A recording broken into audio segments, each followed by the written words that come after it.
문재인 대통령 국정수행 지지율, 뭐 다른 여론조사 기관 여러 개 있습니다만 갤럽이 굉장히 보수적인 매체라고 보면 갤럽이 역사상 가장 최고로 높은 지지율을 나타냈다 이런 뉴스도 있었습니다.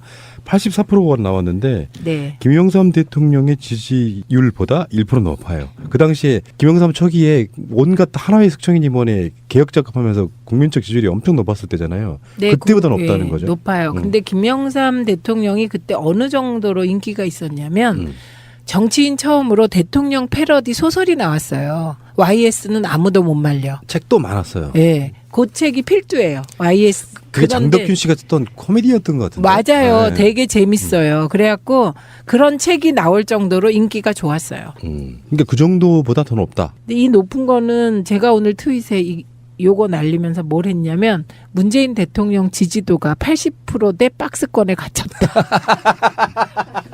말 되네. 아, 오랜만에 들어보네요. 박스권. 네, 박스권. 그리고 이게 확장성이 없어서 100%는 못 갈 것 같다 이렇게 썼어요. 자, 근데 이 여론조사에 나온 것 중에 이제 인사청문회 전국이다 보니까 네. 국민들은 도대체 어떤 분야, 어떤 비리가 가장 심각하다고 느끼는지 물었어요. 그랬더니 네. 1위가 압도적으로 탈세였고요.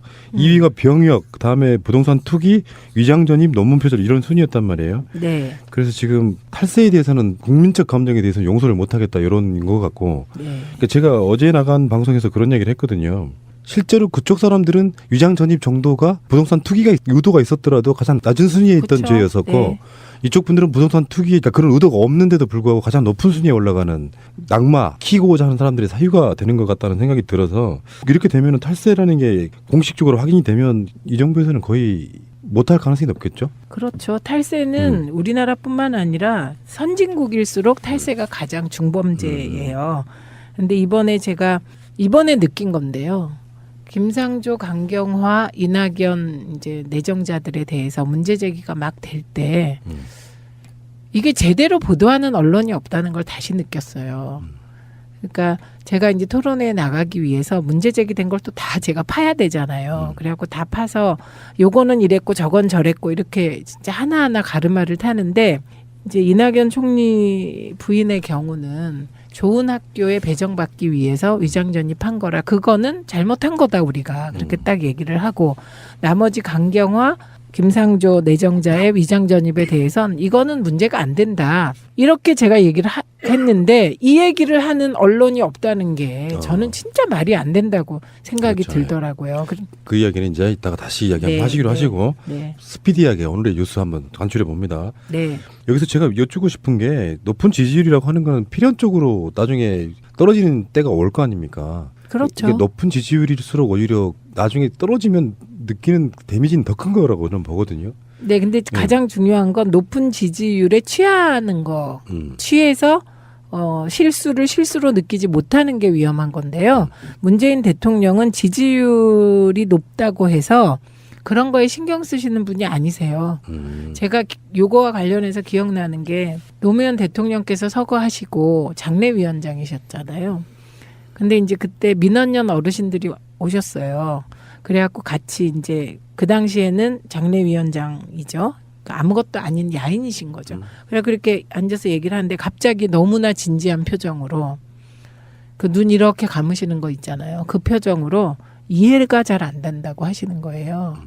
그러니까 이제 우리 어른들이 뭐가 이해가 안 되냐 그랬더니 노무현 대통령 말기에 참여정부 말기에 그렇게 대통령을 싫다고 하던 분들이 지금 이렇게 거의 막 노무현 대통령의 서거에 대해서 이렇게 슬퍼하고 이렇게 많은 사람들이 오는 이 현상이 되게 당황스럽다 이렇게 말씀을 하시더라고요.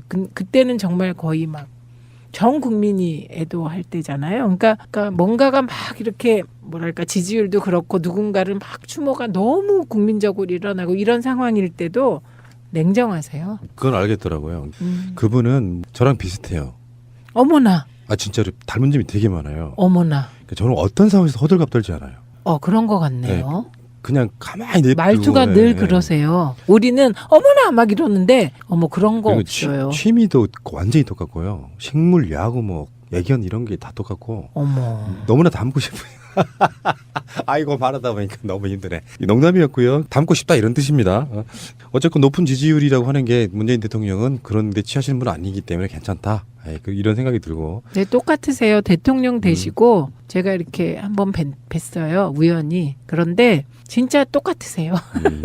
하나도 안 바뀌셨어요. 그리고 우리는 오래간만에 이렇게 뵙게 되니까 엄청 반갑잖아요. 그 5월 23일 날 뵀거든요. 봉화에서. 그때 다 뵀죠. 네. 그럼 굉장히 반가워하려고 하는데 너무나 똑같이. 재미는 없죠. 드럽게 없지. 그게 재밌어요. 너무 안 변해서. 네. 그저 KBS에서 아나운서 하셨던 바로 그분 고민정 아나운서 그랬잖아요. 네. 보통 사람 같으면 나 안다라고 얘기해줄 것 같은데 모른다고 얘기한다는 거예요. 그래갖고 네. 뭐 여러 가지 또 후보 때는 비판을 받으셨는데 모른다고 하세요. 그러니까 그게 결국에는 긴 안목에서 봤을 때는 좋은 태도라고 보거든요. 근데 이제 네. 일반적인 정치인들에게 처음엔 안 좋게 작용해요. 높은 지지율 그 지지율을 지금 무너뜨려야 사실 야당이 숨통이 좀 트이거든요. 앞으로 머지않아 지방선거도 있고 그래서 생채기 내기 시작한 게 이낙연 후보자 인사청문회 관련 지금 자유한국당이 지금 어깃장 놓고 있는 거고요. 네. 자, 더 짧은 이야기 하나만 해보겠습니다. 김경수 의원이 태어나 처음 들어본 직책에 올라가셨네요. 민주당 신임 협치부대표에. 이건 제 분석이 맞는지만 설명해 주시면 네, 되겠습니다. 네. 원래 이분 정도 되면 청와대로 가야 되는 상황인데 이제 지금 국회의원 오랜 고생 끝에 지금 1년쯤 하고 있는데 그 배치되고 갈 수는 없고 그리고 실제로 더불어민주당에서 정무수석 비슷한 역할을 해달라 이런 거 아닌가요? 그렇죠. 그리고 자꾸 언론이 지금 문재인 대통령이 잘하고 있잖아요. 그리고 추미애 대표도 정말 잘하고 계세요. 그런데 언론이 약한 고리로 본 게 이게 권력이잖아요. 지금 청와대는 최고 권력. 그다음에 집권 여당의 대표는 두 번째 권력이잖아요. 여기를 이간하는 보도나 이간하려는 움직임이 있었잖아요. 엄청 지금도 있어요. 예, 그리고 이게 이제 고개 약한 고리로 보는 거예요. 그걸 차단하고자 하는 포석입니다. 그래서 김경수 의원이 왜 그런 거 있죠. 통치하는 가장 높으신 분이 일일이 다 대응할 수는 없는데 대응을 안 하면 그게 사실화되는 경우가 굉장히 많잖아요. 네. 그런 측면도 있다고 보고 저 김경수 의원 제가 인터뷰를 해보고 느낀 점은 뭐였냐면은 이분은 문재인 대통령 옆에서 계실만 하구나 어떤 느낌이었냐면 굉장히 진중한 사람들 있잖아요. 그 정도 자리에 있는 사람들이 만약에 철삭되거나 까부거나 그런 사람이 뒤에 있으면은 오히려 옆에 있는 사람 때문에 용명되는 경우가 굉장히 많습니다. 네. 네. 실제로 이제 그림자 같은 그런 느낌이어서 자 축하드리겠습니다. 김경수 신임 협치부대표님 이름은 참 어색하네요. 그러니까 헌정사상 첫 아. 협치 부대표 되신 네. 거예요. 자 지금 청문회 전국이고 앞으로 계속 열릴 거 아닙니까? 청문회가 네. 아마 모르긴 해도 한 서너 달은 열릴 것 같은 그런 느낌이에요. 그렇죠. 지금 예정된 분만 해도 7분 아니에요? 예. 7번은 최소한 열리는 거예요.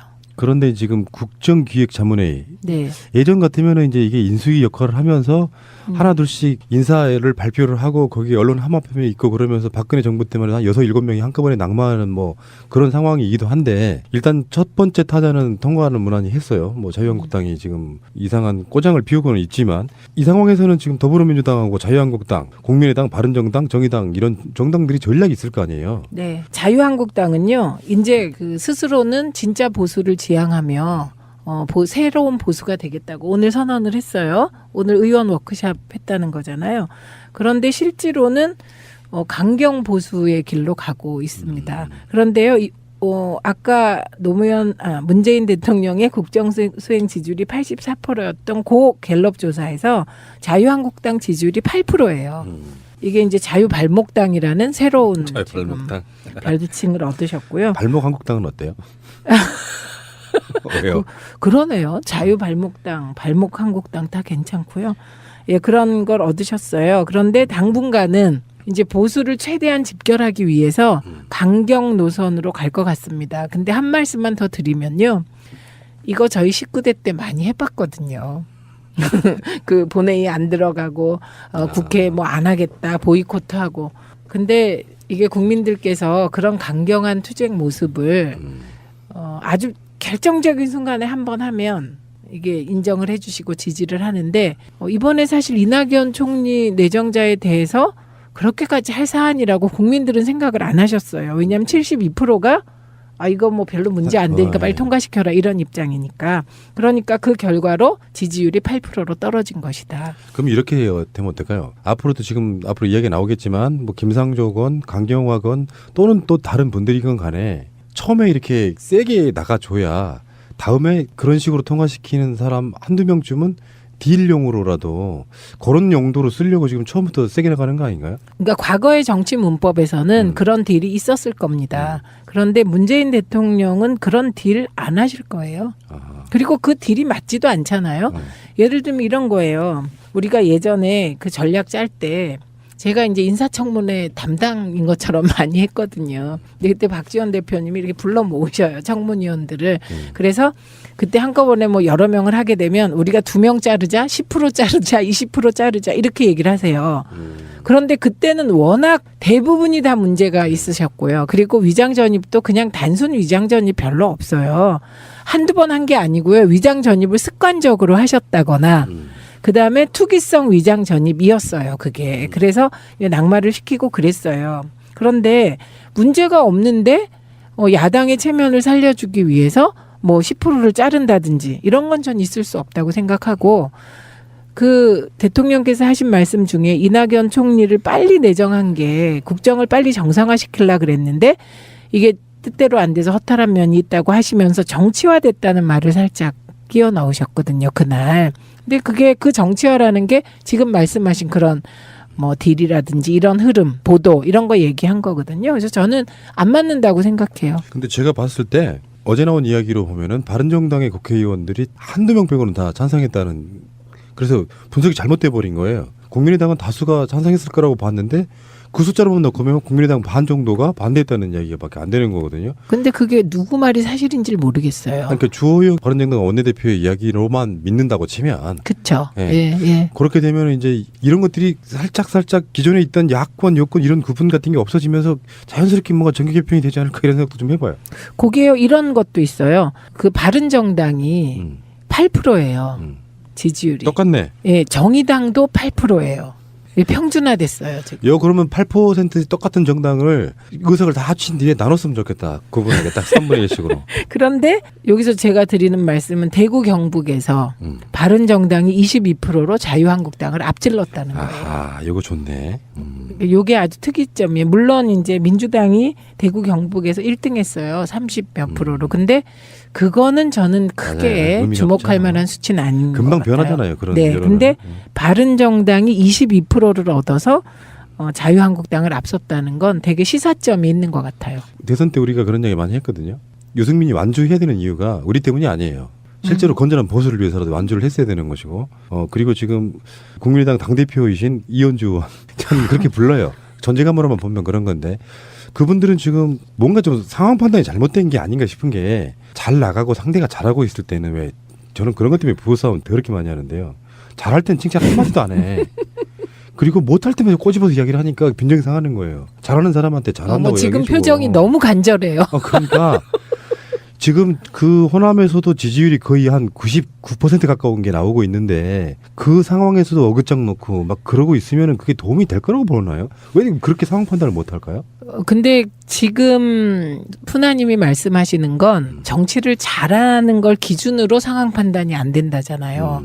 정치인들의 목표가 다 달라요. 어떤 정치인은 존재감 장렬 그게 목표인 분들도 있으실 것 같아요. 국민의당 당대표 이현주님 참고하시기 바랍니다. 그러면 뭐 이낙연 이후에 지금 방송은 오늘은 김상조 공정거래위원장의 청문회가 있었고요. 그리고 이제 언론의 평들은 그런 거예요. 뭐 문재인 대통령 생각이랑 상관없이 김상조, 강경화는 기필코 낙마시킨다. 뭐 이렇게 벼르고 있는 것처럼 이야기를 하고 있고. 근데 지금 앞으로 이후에 벌어질 것들이 지금 당장 오늘 김상조 공정거래위원장 청문회가 있었고요. 다음에 6월 7일 날은 김동연 경제부총리 겸 기획재정부 장관. 같은 날 강경화 외교부 장관 이렇게 계속 연속될 거거든요. 네. 근데 이제 김동연 경제부총리에 대해서는 뭐 특별한 뭔가 하자가 없고 워낙에 그 미담 저희들이 네. 파팜이라고 불렀을 정도로 그냥 무난한 통과가 예상이 되고 그러면 네. 오늘 김상조 공정거래위원장하고 다음 주에 있을 강경화 외교부 장관 둘 중에 하나는 기필코 떨어뜨린다는 게 일반적으로 나오는 그 어떤 전망들이지 않습니까? 그게 기필코 떨어뜨린 다 하지. 그걸 뭐 전망으로 떨어질 거다 이건 또 아닌 것 그러니까 같고요. 이런 건 있어요. 언론들이 그렇게 또는 자유한국당 같은 부류들이 이렇게 가이드라인을 만들어 놓으면 네. 자연스럽게 그게 인식 속에 박혀가지고 한 명이라도 떨어지는 게 당연하다고 느끼면 우리들이 받는 일반적인 충격이 좀 덜하다는 게 저는 그걸 문제로 지적하고 싶은 거예요. 그게 이제 예전에는 그렇게 됐죠. 예전에는 언론이 막 그 김상조 후보자는 18가지의 문제가 있다 이렇게 떠들면 그게 이제 신문하고 방송이 그렇게 보도를 하면 그게 그냥 사실로 굳었잖아요. 그런데 청문회가 진짜 좋은 것 같아요. TV 오늘 청문회 나오는 거 TV 시청률이 엄청 높아요. 그거 다 보시면 어머 그럼 지금까지 우리가 그 그렇죠. 사실이 아닌 거 속았다는 거야 이렇게 되는 거고요. 예, 근데 제가 좀 아쉬웠던 점은 이게 그 민주당 정부잖아요. 문재인 정부가. 그러니까 문재인 정부의 내각은 민주당 사람들인 거잖아요. 이제. 그런데 청와대가 나서서 적극적으로 옹호하기는 어려워요. 당에서 문제 제기가 될 때마다 반박해주고 막 해야 되는데 그 부분이 약했다는 거. 그래서 이번에 반면 교사로 삼아서 그 시스템을 다시 꾸려야 된다. 제가 이렇게 생각하고 있고요. 오늘 김상조 후보자 정말 눈물 날 정도로 진짜 간절하게 하셨어요. 네. 저도 그 처음에 모두 발언할 때부터 네, 아우 막 모두 발언은 그것이 대통령 취임식 같은 그런 느낌이었어요. 그러니까 너무나 당연한 이야기를 네. 공적인 자리에서 그렇게 오랜만에 들어본 것 같은 그런 느낌이었고. 저는요 요새도 어딜 가서나 저는 이 얘기는 꼭 해야 되겠습니다. 이렇게 하고 얘기를 해요. 그러면 이렇게 하시죠. 네. 그러니까 강경화 후보자에게 제기된 의혹이 사실이 아님을 제가 확실하게 얘기를 해야 되는데요. 그러니까 지금 흐름을 먼저 이야기하고 디테일을 네. 이야기하려고 했으니까. 네, 네. 강경화 후보자까지 이제 얘기가 됐고 그 다음에 현역 국회의원들이신 분들 네 분이 지금 장관으로 내정됐단 말이에요. 네. 거기 이제 흔히 말하는 현역 불패. 현역인신 분들이 청문회 통과 못한 경우가 단 한 건도 없다면서요, 아직까지. 그거는 그럴 수밖에 없어요. 국회의원들 내부적으로는 그게 굉장히 우호적인 게 그런 분위기가 있나 그 보죠. 우호적인 거보다는 저는 이제 그거보다는 국회의원들은요 출마할 때마다 검증받아요. 그리고 조금만 문제가 되면 특별한 경우가 아니면 특히 야당 우리가 야당 10년 했어요. 야당 의원은 비리가 있으면 그냥 아웃이에요. 그래서 자기 관리를 잘할 수밖에 없어요. 그래서 이제 정권 말기에 가면 현역 의원하고 관료들을 많이 쓰게 되는 이유가 그런 이유예요. 어쨌건 그렇게 돼서 지금 김현미, 도정환, 김영춘, 김부겸 이렇게 네. 올라가셨는데 이분들은 의원님 생각에도 별로 큰 문제 없을 것이다라고 예측 한번 해보는 거고요. 네, 반전도 네. 없을 거예요. 그러면 지금 키는 앞으로 계속해서 장관 후보자들이 나올 거 아닙니까? 이분들 네, 말고도 네. 현역에서 더 나올 수 있다고 보세요? 그 부분은? 그럴 것 같은데요. 네. 이유는요? 그 일단은 저희가 생각하기에 어떤 자리는 저분이 했으면 좋겠다 이런 자리가 있어요. 그러니까 그분들이 될 것 같아요. 아하. 몇 개는 더. 그러면 원외이면서 굉장히 그 명석한 두뇌라고 추앙받고 있는 그 분 있어요. 남양주에 계시는 그분. 그분은 날아가셨어요. 왜요? 그 이유가 뭐냐? 그분은 또 자리가 딱 하나가 정해져 있어서 모두가 그 자리로 갈 거라고 생각했는데 법이 그분을 거부해요. 그 법 누가 만들었어요? 그 법을 그분이 안 만드셨어요. 삐처리 해드릴까요? 그래서 어떤 분은 그분을 염두에 두고 못하도록 누군가 만들었다 이런 얘기까지 돌았어요. 저는 비슷한 자리가 또 하나 있다고 보는데 연관성 있는 부처가 하나 있다고 보는데 없어요. 뭐 밑장과부 같은 거. 그분은 거기는 좀 안 맞죠. 왜냐하면 아하. 그곳은 사실은 없어져야 될 부처 1순위였는데 그러니까 문재인 대통령께서 그렇게 하는 게 좀 안 되는 것 같다. 그래서 부처는 살려두고 그 부처에게 더 중요한 역할을 맡긴다. 용도를 바꾼다. 예, 용도를 바꾼다. 이렇게 했는데 그 중요한 게 뭐 4차 산업혁명 시대에 ICT 과학 융합의 메카로 만들어야 되고 거기서 미래 성장 동력을 찾아야 하니까 거기는 진짜 ICT와 과학기술을 융합할 수 있는 정말 천재가 나타났으면 좋겠어요. 저는. 근데 그분께 제가 드리고 싶은 말씀은 정권 초기 들어가신 분들이 가장 많은 화살을 맞고요. 가장 단명할 가능성도 있고요. 제가 봤을 때는 다 그 쓰임새가 있기 때문에 용기를 잃지 마시라는 말씀을 꼭 그분께 전달해 주드리고 싶습니다. 네, 그분이 전달 받을 것 같습니다. 그러면 이제는 김상조 청문회 얘기를 오늘 있었으니까 잠깐 해봐야 되겠는데 네. 제 인상평부터 먼저 말씀드려볼게요. 네.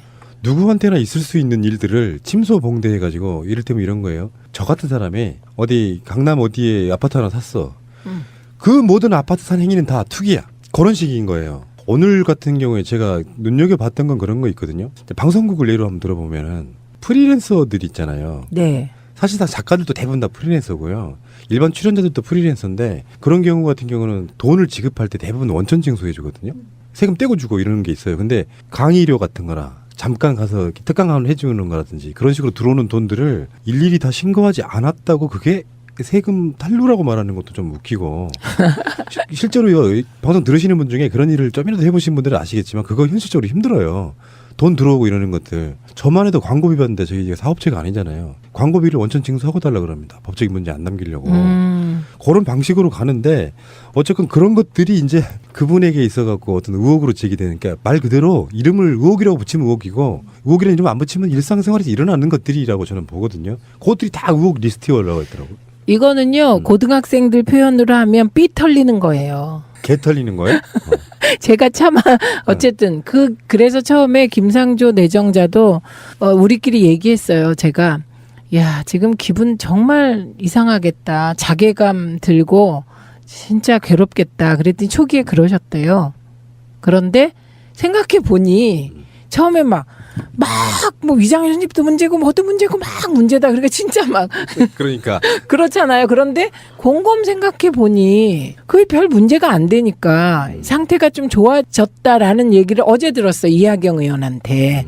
그리고 오늘 보니까 정말 자기 페이스 찾으셔서 잘하셔서 진짜 박수를 보내고 싶었습니다. 근데 그거요. 당해보면요. 여러 사람이 언론에서 너 진짜 나빠. 18개야. 너 잘못이 18개야. 그럼 진짜 기죽어요. 이런 청문회 같은 경우에 정말 털 게 없으면 뭘로 꼬투리를 잡냐면 자료 제출 안 한다고. 지금 더불어민주당의 청문위원들은 자료 제출 정말 많이 한 거다라고 이야기를 하고 있고 말도 안 되는 거에 다 달라고 하잖아요. 네. 근데 그것들을 당장 낼 수 없는 것도 있을 거고. 네. 근데 그것들을 안 냈다고 그게 꼬투리고 그게 낙마 사유가 돼버려요. 자료 제출 안 했다고. 그 정도면 사실상 털 게 없는 겁니다. 솔직히 말해서. 그리고요. 저는 오늘 청문회 보다가 눈물 날 뻔했어요. 아내 얘기할 때. 아내. 쓰러지신 거 말하는 거예요? 그러니까 그 음마 아파트로 네가 왜 갔냐. 그 음마 아파트 간 게 위장 전입이다 막 이랬잖아요. 그런데 그거에 대해서 얘기하는데 눈물 날라 그러더라고. 그러니까 영국에 안식년 다녀와서 처가 길거리에서 쓰러져서 대장암 2기 말이라는 진단을 받았고 수술한 병원이 강남의 모 대학병원이었고 거기 치료를 위해서 음마 아파트로 가게 된 거다. 그거 저 이해해요. 엄마가 저도 강남 성모병원에 입원하셨는데 언니 집에 가 계셨거든요. 저희 집은 남양주니까 그 엄마가 언니 집에 2달을 가 계셨어요. 그 통원 치료하기가 가까워서 남양주에서 왔다 갔다 하면 혹시 왔다 갔다 하다 차 막혀서 일 생길까 봐. 그래갖고 이 얘기까지 했어요. 그런데 전세 계약서가 없으니까 너 문제다 이렇게 얘기를 하니 아파트 관리비 낸 거 한 거 은행 기록 아 이건 진짜 말이 안 돼요. 없다는 걸 다시 느꼈어요. 그러니까 제가 이제 토론회에 나가기 위해서 문제 제기된 걸 또 다 제가 파야 되잖아요. 그래갖고 다 파서 요거는 이랬고 저건 저랬고 이렇게 진짜 하나하나 가르마를 타는데 이제 이낙연 총리 부인의 경우는 좋은 학교에 배정받기 위해서 위장 전입한 거라 그거는 잘못한 거다 우리가 그렇게 딱 얘기를 하고 나머지 강경화 김상조 내정자의 위장 전입에 대해선 이거는 문제가 안 된다. 이렇게 제가 얘기를 했는데 이 얘기를 하는 언론이 없다는 게 저는 진짜 말이 안 된다고 생각이 그렇죠. 들더라고요. 그 이야기는 이제 이따가 다시 이야기 한번 네, 하시기로 네, 하시고 네. 스피디하게 오늘의 뉴스 한번 간추려 봅니다. 네. 여기서 제가 여쭙고 싶은 게 높은 지지율이라고 하는 건 필연적으로 나중에 떨어지는 때가 올 거 아닙니까? 그렇죠. 이게 높은 지지율일수록 오히려 나중에 떨어지면 느끼는 데미지는 더 큰 거라고 저는 보거든요. 네, 근데 가장 중요한 건 높은 지지율에 취하는 거. 취해서 실수를 실수로 느끼지 못하는 게 위험한 건데요. 문재인 대통령은 지지율 때도 냉정하세요. 그건 알겠더라고요. 그분은 저랑 비슷해요. 어머나. 아 진짜로 닮은 점이 되게 많아요. 어머나. 그러니까 저는 어떤 상황에서 호들갑 떨지 않아요. 그런 거 같네요. 그냥 가만히 냅두고 말투가 늘 그러세요. 우리는 어머나 막 이러는데 그런 거 그리고 없어요. 취미도 완전히 똑같고요. 식물, 야구, 뭐 애견 이런 게 다 똑같고 어머. 너무나 닮고 싶어요. 아이고 말하다 보니까 너무 힘드네. 농담이었고요. 닮고 싶다 이런 뜻입니다. 어쨌건 높은 지지율이라고 하는 게 문재인 대통령은 그런 데 취하시는 분 아니기 때문에 괜찮다. 이런 생각이 들고. 네, 똑같으세요. 대통령 되시고 제가 이렇게 한번 뵀어요. 우연히. 그런데 진짜 똑같으세요.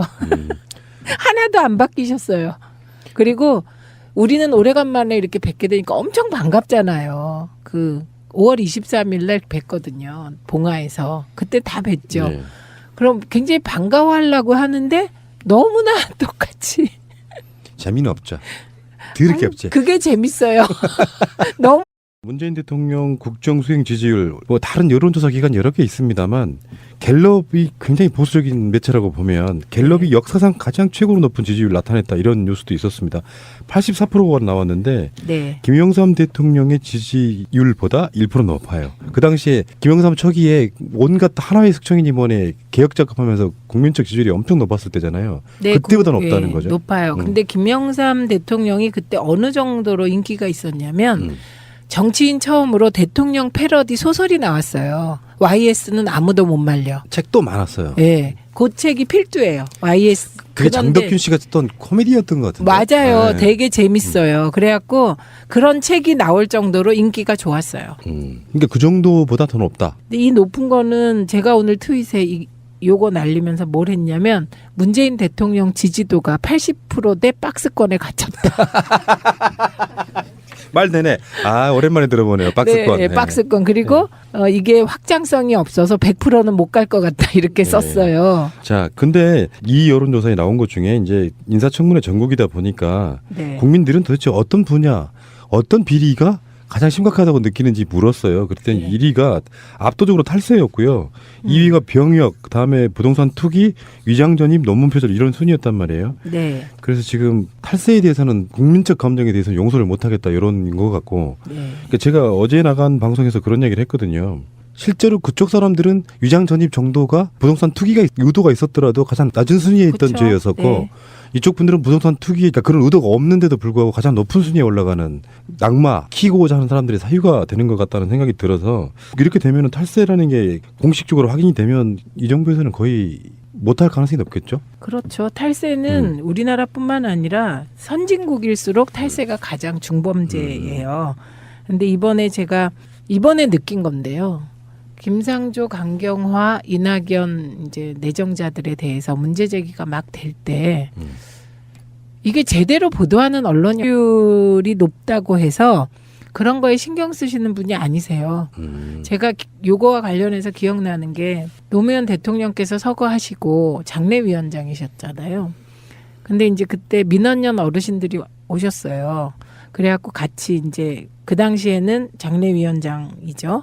아무것도 아닌 야인이신 거죠. 그래 그렇게 앉아서 얘기를 하는데 갑자기 너무나 진지한 표정으로 그 눈 이렇게 감으시는 거 있잖아요. 그 표정으로 이해가 잘 안 된다고 하시는 거예요.